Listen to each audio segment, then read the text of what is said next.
कर्मों से सरल हो अथवा महान फल देने वाली हो। हे नाथ, अब आप हमसे भली भांति प्रसन्न होकर आप मेरे सम्मुख प्रकट कीजिए।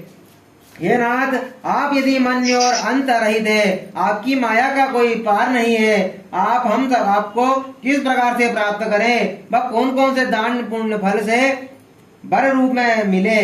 तब महादेव जी बोले, हे देवी सुनो, मैं उस व्रत को कहता हूँ जो परम गुप्त है, मेरा सर्वस्व है। जैसे तारा गणों में चंद्रमा, ग्रहों में सूर्य, वर्णों में ब्राह्मण और देवताओं में गंगा और पुराणों में महाभारत, वेदों में शाम, इंद्रियों में मन श्रेष्ठ है। बेशक ही पुराण वेद में इसका वर्णन आया है, जिनके प्रभाव से तुमको मेरा आसन प्राप्त हुआ है। हे प्रिय, यही मैं तुमसे वर्णन करता हूँ। अब सुनो, भादो मास के शुक्ल पक्ष को हस्त नक्षत्र तृतीया तीज के दिन इस व्रत का अनुष्ठान करने से सब पापों का नाश होता है। हे देवी सुनो, पहले हिमालय पर्वत पर इस व्रत को किया था जो मैं सुनना चाहता हूँ।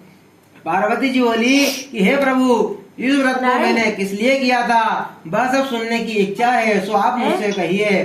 शंकर जी बोले, आर्यावर्त में हिमालयांचल नामक एक पर्वत है, जहाँ अनेक प्रकार की भूमि अनेक प्रकार के वृक्षों से सुशोभित है, जिन पर अनेक प्रकार के पक्षीगण रहते हैं, अनेक प्रकार के मृग आदि जहाँ विचरण करते हैं, जहाँ देवता गंधर्वों सहित किन्नर आदि सिद्ध जन रहते हैं। गंधर्वगण प्रसन्नता पूर्वक गान करते हैं। पहाड़ों के शिखर पर कंचन मणि, वेदव्य आदि से सुशोभित है। गिरिराज आकाश को अपना मित्र जानकर अपने शिखर रूपी हाथ से छूता रहता है, जो सदैव बर्फ से ढका हुआ है। गंगा जी की कलकल ध्वनि से शब्दमान रखते हैं। हे गिरिजे, तुमने बाल्यकाल में इसी स्थान पर तप किया था। 12 साल नीचे को मुख करके धूम्रपान किया, तब फिर 64 वर्ष पूर्व वर्ष तुमने बेल के पत्ते पर भोजन किया, तप किया। माघ के महीने में रहकर तथा वैशाख में अग्नि में प्रवेश कर तप किया।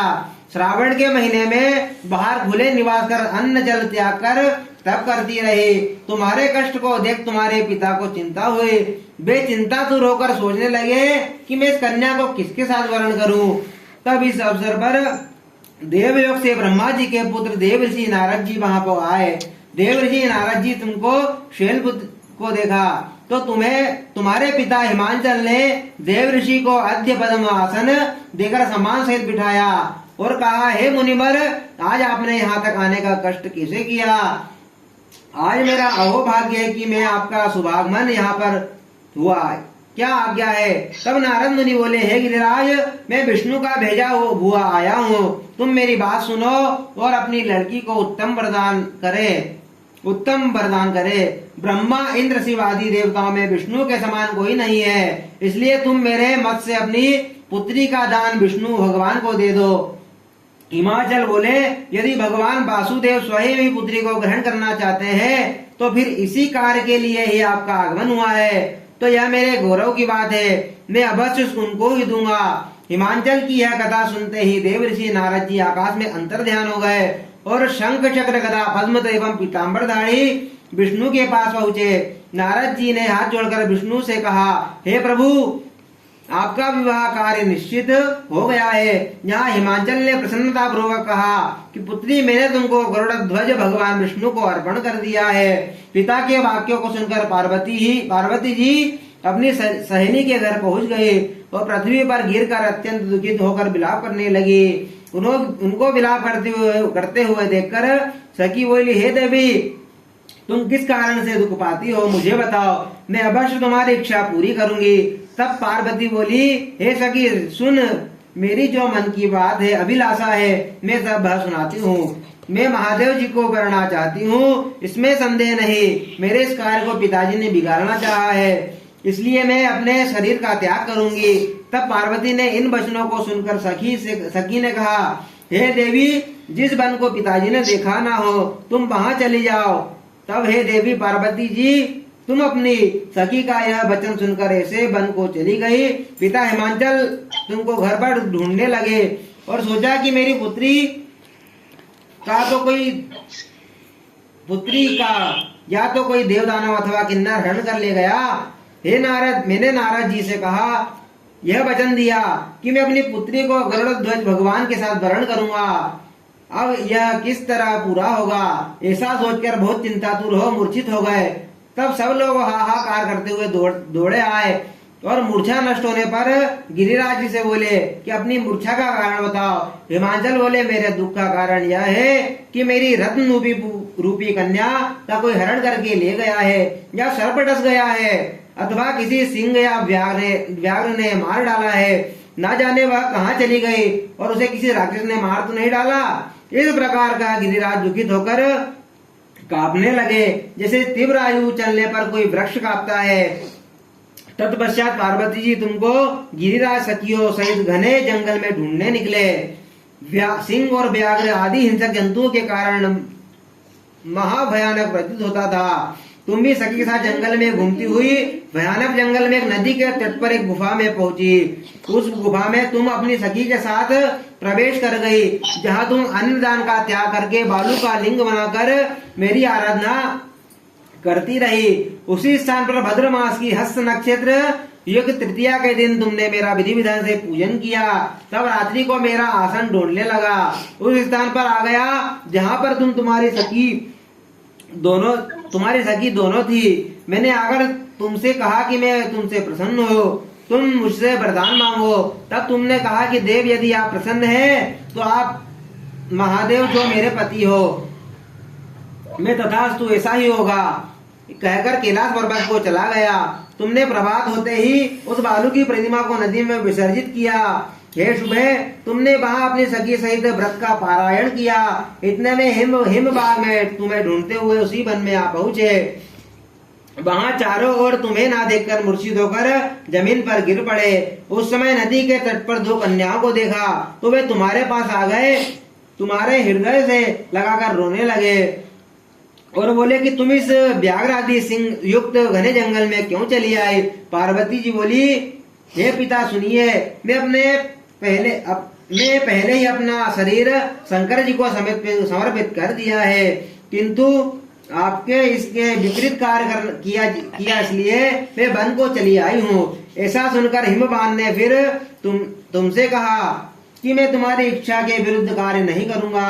तब वे तुमको लेकर घर आए और तुम्हारा विवाह हमारे साथ कर दिया।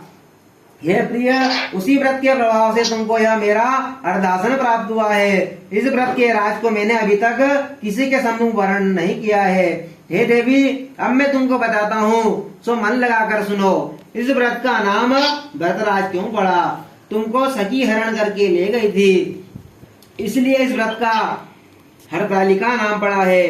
पार्वती जी बोली, हे स्वामी, आपने इस व्रतराज का नाम तो बताया, किंतु मुझे इसकी विधि एवं फल भी बताइए। इसके करने से किस फल की प्राप्ति होती है? तब शंकर जी बोले कि स्त्री जाति के अत्युत्तम व्रत की विधि सुनिए। सौभाग्य की इच्छा रखने वाली स्त्री इस व्रत को विधि पूर्वक करे। उसमें केले के खंभों के मंडप बनाकर बंदरवारों से शोभित करे। उसमें विविध रंग के रेशमी वस्त्र की चांदनी तान देवे।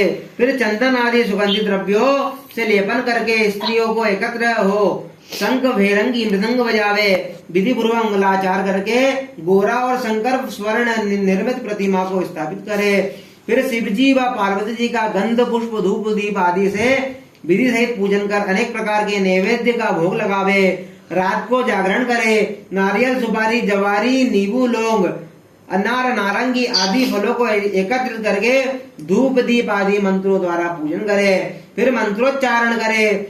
शिवाय से लेकर उमयास तक के मंत्रों से प्रार्थना कर। अतः प्रार्थना मंत्रार्थ है। कल्याण स्वरूप शिव है, मंगल रूप महेश्वरा है। हे शिवे, आप हमें सब कामनाओं को देने वाली देवी कल्याण रूपे तुमको नमस्कार है। कल्याण स्वरूप माता पार्वती जी हम आपको नमस्कार करते हैं और श्री शंकर जी को सदैव नमस्कार करते हैं। ब्रह्मा रूपिणी जगत का पालन करने वाली माता जी को नमस्कार है। हे सिंह वाहिनी, सांसारिक भय से व्याकुल हूँ मैं, मेरी रक्षा करो। हे महेश्वरी, मैंने इसी अभिलाषा से आपका पूजन किया है। हे पार्वती, माता, आप हमारे ऊपर प्रसन्न होकर मुझे और सौभाग्य प्रदान कीजिए। इस प्रकार मंत्रों द्वारा उमा से शंकर का पूजन करे तथा विधि विधान से सहित कथा सुनकर गौ वस्त्र तथा आभूषण ब्राह्मणों को दान करे।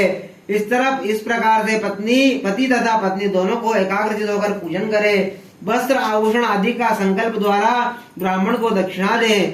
हे देवी, इस प्रकार व्रत करने वाले के सभी पाप नष्ट हो जाते हैं। फिर वह 7 जन्म तक राज्य सुख और भाग्य को भोगती है। जो स्त्री इस तृतीया के दिन अनाहार करती है, व्रत को नहीं करती, वह 7 जन्म तक बंधवा एवं विधवा होती है। जो स्त्री इस व्रत को नहीं करती है, वह धन और पुत्र के शोक से अधिक दुख भोगती है तथा घोर नरक में रहकर कष्ट पाती है। इस दिन अनाहार करने वाली शूकरी, फल खाने वाली बानरी तथा जल पीने वाली टिटहरी, शरबत पीने वाली जोंक, दूध पीने वाली सर्पिनी, मांस खाने वाली बाघिनी तथा दही खाने वाली बिलाहरी, मिठाई खाने वाली चींटी और सब चीजें खाने वाली मुर्गी का जन्म पाती है। स्त्रियों को परलोक सुधारने के लिए व्रत करना चाहिए। व्रत के दूसरे दिन व्रत का पारायण करने के पश्चात चांदी, सोना, तांबे या कांसे के पात्र में ब्राह्मण को अन्न दान करना चाहिए। इस व्रत को करने वाली स्त्रियां मेरे समान पति को पाती है, मृत्यु लोक में पार्वती जैसे रूप को प्राप्त करती है, जीवन सांसारिक सुख को भोगकर परलोक में मुक्ति पाती है। हजारों अश्वमेध यज्ञों के करने से जो फल मिलता है वही मनुष्य इस कथा के सुनने से मिलता है। हे देवी, मैंने तुम्हारे सम्मुख यह व्रतों में व्रत का वर्णन किया है। इसके करने से मनुष्य सब पापों से नष्ट हो जाता है। बोलिए भोलेनाथ भगवान की।